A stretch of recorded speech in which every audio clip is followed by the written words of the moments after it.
ചേച്ചി, ഞാൻ ചിന്തിക്കുകയായിരുന്നു, ഈശോയുടെ രൂപം എങ്ങനെയായിരിക്കും? നമുക്ക് ഈശോയെ കാണാൻ പറ്റുമോ? അതിനെന്താച്ചു, നമുക്ക് ഈശോയെ കാണാലോ. ഈശോ എപ്പോഴും നമ്മുടെ കൂടെയുണ്ട്. ചേച്ചി, അതെങ്ങനെയാ? ഈശോയെ കാണാനും കേൾക്കാനും അനുഭവിക്കുവാനും ഒക്കെ സാധിക്കും. ഇന്നത്തെ എപ്പിസോഡിലൂടെ നമുക്ക് ഈശോയെ കണ്ടാലോ? Praise the Lord. എല്ലാരും ഇന്ന് ഭയങ്കര സന്തോഷത്തിലാണല്ലോ. അതെ സിസ്റ്റർ, സന്തോഷാണല്ലേ? ഇന്ന് എന്താ ഇപ്പൊ പരിപാടി? എക്സാം ഒക്കെ കഴിഞ്ഞോ എല്ലാവരുടെയും? കുറച്ച് പേരുടെ കഴിഞ്ഞിട്ടില്ല. പഠനമൊക്കെ നന്നായിട്ട് പോകുന്നുണ്ടോ? നന്നായിട്ട് പഠിക്കുന്നുണ്ടോ? ഓക്കെ സിസ്റ്ററെ, ഈ സ്ക്വയർ എന്തിനാ ഇവിടെ വെച്ചിരിക്കുന്നത്? ഈ സ്ക്വയറിനെ കുറിച്ച് നമ്മളിപ്പോൾ സംസാരിക്കും. നമ്മളിവിടെ എന്തിനാ ഇപ്പൊ കൂടിയിരിക്കുന്നേ? ഗെയിം കളിക്കാൻ വേണ്ടിയിട്ട് പോവുകയാണ്. അപ്പൊ ഈ സ്ക്വയർ നിങ്ങൾ കാണുന്നുണ്ടല്ലേ? സ്ക്വയർ കണ്ടിട്ട് നിങ്ങൾക്ക് എന്താ തോന്നി? സ്ക്വയർ ആയിട്ട് തന്നെ തോന്നില്ലേ? ഉണ്ട്. ഓക്കെ, നമ്മളിപ്പം കളിക്കാൻ പോകുന്നത് ഒരു ബലൂൺ വെച്ചിട്ടുള്ളൊരു കളിയാണ്. നിങ്ങൾക്കൊക്കെ ഇഷ്ടമാണല്ലേ ബലൂണ്? ഇഷ്ടമല്ലേ? എല്ലാവർക്കും കളിക്കാൻ ഇഷ്ടമാണ്, ബലൂൺ വെച്ചിങ്ങനെ തട്ടാൻ ഇഷ്ടമാണ് അല്ലേ? ഇഷ്ടമല്ലേ? ബലൂൺ എല്ലാവർക്കും ഇഷ്ടമാണ്. എവിടെ കണ്ടാലും നമ്മൾ അമ്മ എനിക്ക് ബലൂൺ വേണം നമ്മൾ പറയാറില്ലേ? ഓക്കെ, നമുക്ക് എല്ലാവർക്കും എന്തിഷ്ടമാണ്? ബലൂൺ ഇഷ്ടമാണ്. ഇപ്പോൾ നമ്മൾ കളിക്കാൻ പോകുന്നത് ബലൂൺ കയ്യിൽ പിടിച്ചുള്ള കളിയല്ല, പിന്നെയോ കാലിൽ കെട്ടിയിട്ടുള്ളൊരു കളിയാണ്. എന്ത് കളിയാണ്? കാലിൽ കെട്ടിയിട്ട്. ഓക്കെ, ഈ ഗെയിമിന്റെ റൂള് പറയാം. ഈ സ്ക്വയർ കാണുന്നുണ്ടല്ലോ, സ്ക്വയറിന്റെ അകത്ത് നിന്നിട്ടാണ് കളിക്കുന്നവർ കളിക്കുന്നത്. ഓക്കെ, കളിക്കുന്നവർ കളിച്ചുകൊണ്ടിരിക്കുമ്പോൾ എന്താ ചെയ്യുന്നതെന്ന് വെച്ചാൽ ഓരോരുത്തരുടെയും കാലയിൽ ഓരോ ബലൂൺ കെട്ടിയിടും. സ്വന്തം ബലൂണ് പൊട്ടാനും സമ്മതിക്കരുത്. അടുത്ത് നിൽക്കുന്ന ആളുടെ ബലൂണ് ചവിട്ടി പൊട്ടിക്കുകയും ചെയ്യണം. മനസ്സിലാവുന്നുണ്ടോ? ഇതിന് പുറത്ത്, ഈ സ്ക്വയറിന് പുറത്ത് പോയിട്ടുണ്ടെങ്കിലും ആൾ ഔട്ടാകും, ബലൂണ് പൊട്ടിയാലും ആൾ ഔട്ടാകും. മനസ്സിലായോ? അവസാനം വരെ ഇതിനകത്ത് നിൽക്കുന്നോ ആ ആളാണ് വിജയിക്കുന്നത്. ഇത്രയും മനസ്സിലായോ? മനസ്സിലായി. അപ്പൊ ആദ്യം ആരാ? ആൺകുട്ടികളും പെൺകുട്ടികളും സെപ്പറേറ്റ് ചെയ്താൽ നമ്മൾ കളിക്കുന്നത്. ഈ ഗ്രൂപ്പ് പെൺകുട്ടികളാണ് ആദ്യം കളിക്കുന്നത്.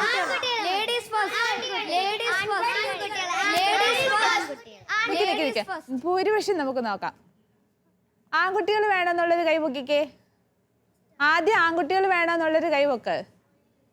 1 2 3 4 5 6 7 പേരേ ഉള്ളൂ.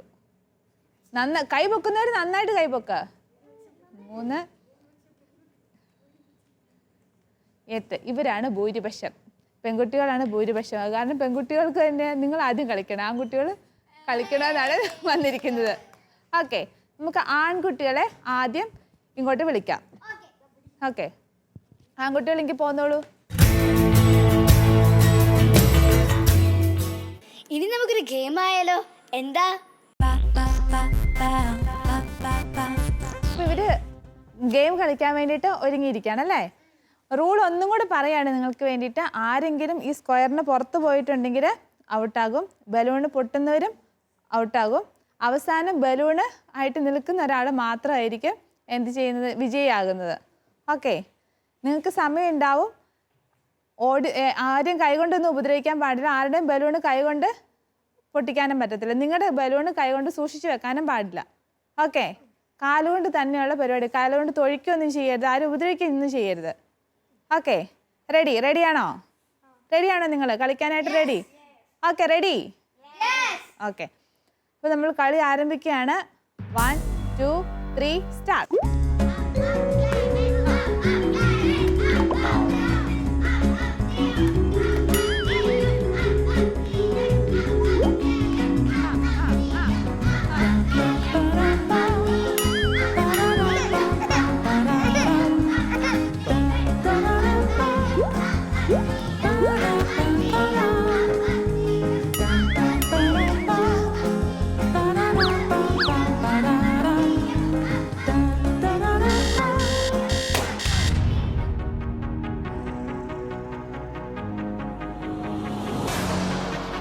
ജിയോ 2 പ്രാവശ്യം ആൾഡിനെ കൈകൊണ്ട് തട്ടി, അതുകൊണ്ട് ജിയോ ഔട്ട്. ഓക്കെ, അപ്പം വിജയ് ആരാണ്? ആൾഡ്രി. ഓക്കെ, അപ്പം ജിയോയും നന്നായിട്ട് കളിച്ചു. ജിയോ നന്നായിട്ട് തന്നെ പെർഫോം ചെയ്തു. അറിയാതെയാണ് ജിയോയുടെ കൈ തട്ടിപ്പോയതെങ്കിലും പക്ഷേ റൂൾ അനുസരിച്ച് വന്നു കഴിഞ്ഞപ്പോൾ ആര് ജയിച്ചു? ആൾഡ്രിൻ ജയിച്ചു. ഇനി ഇനി എന്താണ്, കളിച്ച് എല്ലാവരും കൂടെ എഴുന്നേറ്റ് വാ. ആദ്യം തന്നെ ഔട്ടായി? ക്ലെമന്റ് ഔട്ടായി. അപ്പം ക്ലെമന്റിന് എന്തായിരുന്നു ഫീൽ ചെയ്തത്? കളിക്കാൻ തുടങ്ങിയപ്പം എന്തായിരുന്നു അനുഭവപ്പെട്ടത്? ആദ്യം തന്നെ ഔട്ടായപ്പം നല്ല വിഷമമുണ്ട്. നല്ല വിഷമമുണ്ട്. അത് കളിക്കാൻ തുടങ്ങിയപ്പോൾ എന്തായിരുന്നു ഫീൽ ചെയ്തേ? ജയിക്കാൻ പറ്റുമെന്ന് വിചാരിച്ചു. ജയിക്കാൻ പറ്റുമെന്ന് വിചാരിച്ചു. ആദ്യം തന്നെ ഔട്ടായി. അതിന് ഭയങ്കര സങ്കടമായിരുന്നു. പിന്നെ ജെയ്സിന് എന്താ തോന്നിയത്? ജെയ്സ് പറയേ. ഈ പ്ലേ ഏരിയ കുറച്ചുകൂടി വലുതായിരുന്നെങ്കിൽ കുറച്ചുകൂടി നന്നായിട്ട് കളിക്കാം. കുറച്ചും കൂടി നന്നായിട്ട് കളിക്കാമായിരുന്നു. ഈ ബലൂൺ പൊട്ടോ എന്നൊരു പേടി ഉണ്ടായിരുന്നോ? അതുണ്ടായിരുന്നു. അത് ഭയങ്കരമായിട്ടുണ്ടായിരുന്നു. ജോബിന് എന്തായിരുന്നു തോന്നിയത്? ഞാൻ മറ്റുള്ളവരുടെ പൊട്ടിക്കാനേ നോക്കിയുള്ളൂ, എന്റേത് സൂക്ഷിക്കാൻ നോക്കിയില്ല, പറ്റിയില്ല. Okay, Stephen. എനിക്ക് മറ്റുള്ളവരുടെ പൊട്ടിക്കാൻ പറ്റുന്നില്ല. സ്വന്തം സൂക്ഷിച്ചോണ്ടിരുന്നു, പക്ഷെ അത് അവസാനം ഊരിപ്പോന്നു അല്ലേ? ജിയോയ്ക്ക് എന്തായിരുന്നു ഫീൽ ചെയ്തേ? ജിയോ പറയേ, കേൾക്കട്ടെ. ഞാൻ കളി തുടങ്ങിയപ്പോ വിചാരിച്ചു ആദ്യം തന്നെ ഔട്ടാവും. എന്നിട്ടോ? പിന്നെ അങ്ങനെ എല്ലാരും ഔട്ടായി വന്നു. പിന്നെ ഞാനും ആൽഡ്രിനും ചെയ്തപ്പോ ആൽഡ്രിന്റെ പോലും ഞാൻ കുറെ ചവിട്ടി, പക്ഷെ പൊട്ടുന്നില്ലായിരുന്നു, പൊട്ടിക്കാൻ പറ്റിയില്ല. ഓക്കെ, ആൽഡ്രിന് എന്താ ഫീൽ ചെയ്തേ? ഫസ്റ്റ് വിചാരിച്ചു ജെയ്സോ ജോബോ സ്റ്റീഫനോ കൊണ്ടുപോകുന്നു. പിന്നെ ജിയോ ഇങ്ങനെ എന്റെ കാലയിൽ വന്ന് ചവിട്ടാൻ നോക്കി. പക്ഷെ ഞങ്ങള് എപ്പോഴും കബഡി കളിക്കാറുണ്ടായിരുന്നു. അതിന്റെ ട്രിക്ക് ഉപയോഗിച്ച് ഞങ്ങൾ എന്ത് ചെയ്തു, കാല് മാറ്റി കളിച്ചു. പിന്നെ ഫുട്ബോളിന്റെ ട്രിക്ക് ഉപയോഗിച്ചു. എല്ലാം കൂടെ ഉപയോഗിച്ചാണ് ജയിച്ചത്. അത് മാത്രമല്ല, ഇവൻ എന്നെ മാക്സിമം ബലൂൺ പൊട്ടിക്കാൻ നോക്കി. പക്ഷെ ട്രാക്ക് പുറത്തു പോകാനുള്ള പേടി കാരണം ഞാൻ കാലിങ്ങനെ മാറ്റിക്കൊണ്ടിരുന്നു. അതുകൊണ്ട് മാത്രം ഞാൻ ജയിക്കാൻ പറ്റില്ല. ഓക്കെ, നിങ്ങൾ പോയിരിക്കെ. അപ്പൊ ഇവരുടെ അഭിപ്രായങ്ങളൊക്കെ നമ്മൾ കേട്ടു അല്ലേ? ഈ കളി കളിച്ചുകൊണ്ടിരുന്നപ്പോൾ അവർക്ക് പലർക്കും പലതായിരുന്നു തോന്നിക്കൊണ്ടിരുന്നേ. പേടിയായിരുന്നു പലർക്കും തോന്നിയത് അല്ലേ? എൻ്റെ ബലൂൺ പൊട്ടോ മറ്റുള്ളവർ പൊട്ടിക്കോ എന്നുള്ളൊരു ഫീലിങ്സ് ആയിരുന്നു ഉണ്ടായിക്കൊണ്ടിരുന്നത് അല്ലേ? എല്ലാവർക്കും അവനവൻ്റെത് സൂക്ഷിച്ചു വെക്കുകയും ചെയ്യണമായിരുന്നു. അത് ചെയ്യാൻ വേണ്ടിയിട്ട് പലർക്കും പറ്റില്ല. പലരും എന്നെ ചെയ്യാൻ ശ്രമിച്ചു, ബാക്കിയുള്ളവരുടെ ബലൂൺ പൊട്ടിക്കാൻ ശ്രമിച്ചു, പക്ഷേ സ്വന്തം സൂക്ഷിക്കാനായിട്ട് ശ്രമിച്ചില്ല. അപ്പം ഇതിൻ്റെ ഉള്ളിൽ നമുക്കൊരു ഈ കളി കളിച്ചപ്പോൾ ശരിക്കും ഉള്ളിലൊരു പേടി തോന്നുന്നില്ലായിരുന്നോ? ജയിക്കോ എന്നുള്ളൊരു പേടി ഇല്ലേ? നമ്മൾക്ക് പലപ്പോഴും പല കാര്യങ്ങളും ചെയ്യുമ്പോഴും ഇങ്ങനെ ഒരു പേടി തോന്നാറുണ്ട് ഇല്ലേ? ഈ ചിലപ്പോൾ ബലൂൺ പൊട്ടുമ്പം തന്നെ നമുക്കൊരു പേടി തോന്നും ഇല്ലേ? അതുപോലെ ഈ ഓരോരോ കാര്യങ്ങൾ ചെയ്യുമ്പം നമ്മുടെ ഉള്ളിൽ ചില പേടികൾ വരാറുണ്ട്. ഇപ്പം സ്റ്റേജിൽ കയറി ഒരു പാട്ട് പാടാൻ വേണ്ടിയിട്ട് പറഞ്ഞിട്ടുണ്ടെങ്കിൽ പേടി വരാറില്ലേ? ഒന്നും വേണ്ട, ഒരു പ്രസംഗം 2 വാക്ക് പറയാൻ വേണ്ടിയിട്ട് പറഞ്ഞാൽ നമുക്ക് ഭയങ്കര പേടിയായിരിക്കും. അയ്യോ, അതെങ്ങനെ പറഞ്ഞു ഒപ്പിക്കും എന്നുള്ളൊരു ഭയങ്കര ടെൻഷൻ വരും നമുക്ക് ഉള്ളിൽ അല്ലേ? അതേസമയം നമ്മൾ ഒരാളെ സപ്പോർട്ട് ചെയ്യുവാണെങ്കിൽ എന്നാ ചെയ്യും? നമുക്ക് വേഗം അത് ചെയ്യാൻ വേണ്ടിയിട്ട് പറ്റും. നമ്മളെ ഏറ്റവും അധികം പേടിയിൽ നിന്ന്, ഭയത്തിൽ നിന്നൊക്കെ രക്ഷിക്കുന്നത് ആരാ? ഈശോയാണല്ലേ? ഈശോ നമ്മളെ എപ്പോഴും ഭയത്തിൽ നിന്നും രക്ഷിക്കാൻ വേണ്ടിയിട്ട് എപ്പോഴും നമ്മുടെ കൂടെയുണ്ട് അല്ലേ? അപ്പം ഇപ്പം ഈ ഗെയിം നമ്മൾ കളിച്ചപ്പം നമുക്ക് ആരുടെയെങ്കിലും ഹെൽപ്പ് ഉണ്ടായിരുന്നെങ്കിൽ വേറൊരാളുടെ ബലൂൺ വേഗം പൊട്ടിക്കാൻ വേണ്ടിയിട്ട് നമ്മുടെ സംരക്ഷിച്ച് വെക്കാൻ വേണ്ടിയിട്ട് നമുക്ക് പറ്റുമായിരുന്നു അല്ലേ? അതുപോലെ നമ്മുടെ ലൈഫിൽ നമ്മൾ എന്തെങ്കിലുമൊക്കെ കാര്യങ്ങൾ ചെയ്യാൻ വേണ്ടിയിട്ട് ശ്രമിക്കുമ്പോൾ നമ്മുടെ ഉള്ളിൽ പേടി വരുമ്പോൾ എന്ത് ചെയ്യണം?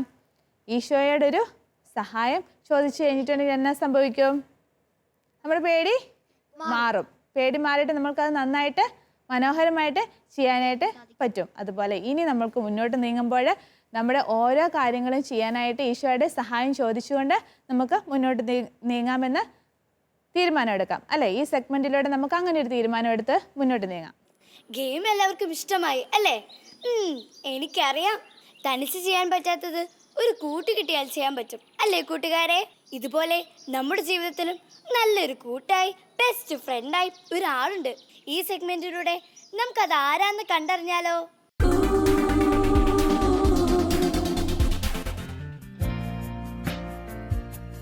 Heavenly Father, we love your precious name. It stands to reason that a name is just a word. It can be easily forgotten as soon as it is heard. But one name was spoken before the world's first day, and it will be here when everything that is has passed away. It stands to reason that a name is just a word. It can be easily forgotten as soon as it is heard. But one name was spoken before the world's first day, and it will be here when everything that is has passed away. It stands to reason that a name is just a word. It can be easily forgotten as soon as it is heard. But one name was spoken before the world's first day, and it will be here when everything that is has passed away. Heavenly Father, we love your precious name. It stands to reason that a name is just a word. It can be easily forgotten as soon as it is heard. But one name was spoken before the world's first day, and it will be here when everything that is has passed away. Forgotten as soon as it is heard. But one name was spoken before the world's first day, and it will be here when everything that is has passed away. Delivered from the lips of God to Mary's ears on angels' wings. Jesus, Jesus, the word that came to life for us, the song that all creation sings. Jesus, oh Jesus, proudest nations of the earth have come and gone, but Jesus, the name lives on. When I'm awakened by a terrifying dream, desperation reaches out and clutches me. When I'm so afraid that I don't even know how to pray, I simply speak it and I feel it, and it chases fear away. Delivered from the lips of God to Mary's ears on angels' wings. Jesus, sweet Jesus, the word that came to life for us, the song that all creation sings. Jesus, oh Jesus, the proudest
skit കണ്ടു അല്ലേ?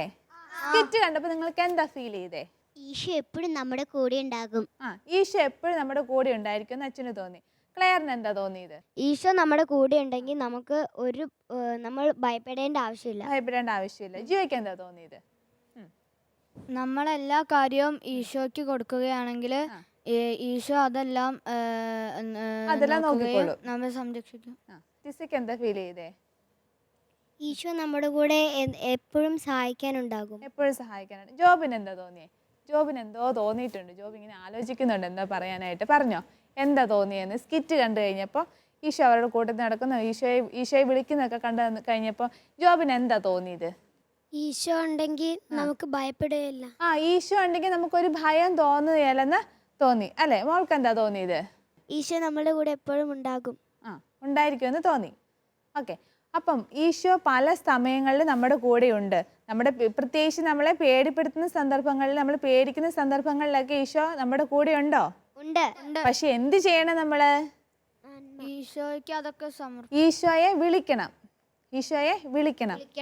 ഈശോ എപ്പോഴും പറയുന്നുണ്ട്, ഈ സംഭവം നമ്മുടെ ബൈബിളിനകത്ത് പറയുന്നുണ്ട്, ഭയപ്പെടേണ്ട, ഞാൻ നിന്നോട് കൂടെയുണ്ടെന്നുള്ള.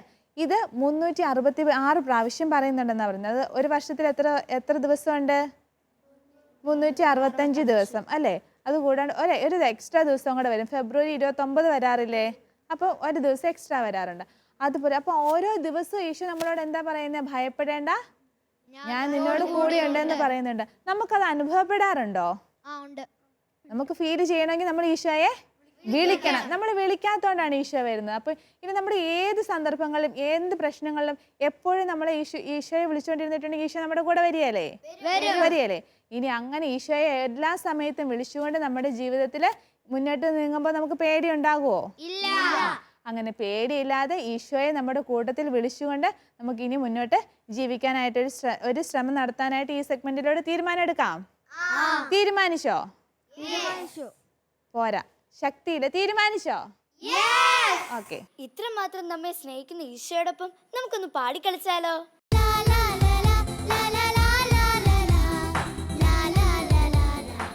നമ്മൾ റെഡി ആയിട്ടിരിക്കുകയാണ്. എന്തിന്? ഒരു പാട്ട് പഠിക്കാനായിട്ട്. ആരാ റെഡി? ഇത്രയും സമയം നമ്മൾ എന്തിനെ കുറിച്ച്? ഈശോ നമ്മുടെ കൂടെ ഉണ്ടെങ്കിൽ നമുക്ക് ഭയപ്പെടണോ? ഈശോ നമ്മുടെ കൂടെ ഉള്ളപ്പോൾ നമുക്കൊരു ഭയവുമില്ല, നമുക്കൊരു പേടിയില്ല എന്ന് നമ്മൾ ഈ നിമിഷങ്ങൾ പാടി കളിക്കാൻ വേണ്ടി പോവുക. ആര് റെഡി? ഓക്കെ, സിസ്റ്റർ പാടിത്തരും, നിങ്ങൾ ഏറ്റു പാടണം. ഓക്കെ. എൻ്റെ കൂടെ യേശുവുണ്ട്, ഞാൻ എന്തിന് ഭയപ്പെടണം? പാടാം. എൻ്റെ കൂടെ യേശുവുണ്ട്, ഞാൻ എന്തിന് ഭയപ്പെടണം?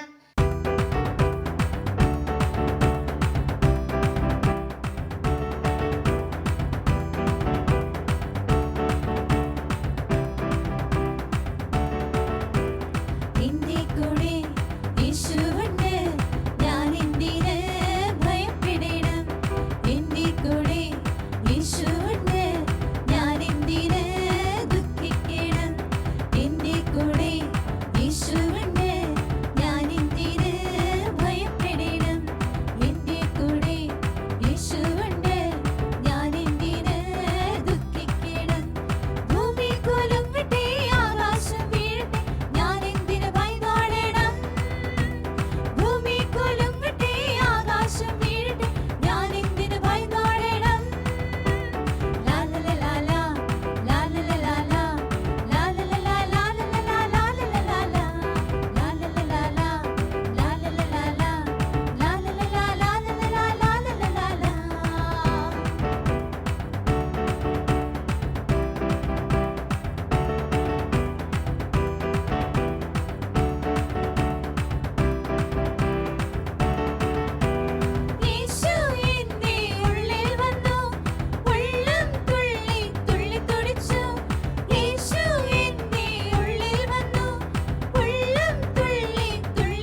എന്താ അച്ചു, നിനക്ക് ഈശോയെ കാണാൻ കഴിഞ്ഞോ? പിന്നെന്താ, ഇപ്പോൾ എനിക്ക് മനസ്സിലായി. ഈശോ ഞാൻ ഉറങ്ങുമ്പോഴും ഉണരുമ്പോഴും സ്കൂളിൽ പോകുമ്പോഴും ഒക്കെ ഈശോ എൻ്റെ കൂടെയുണ്ട്.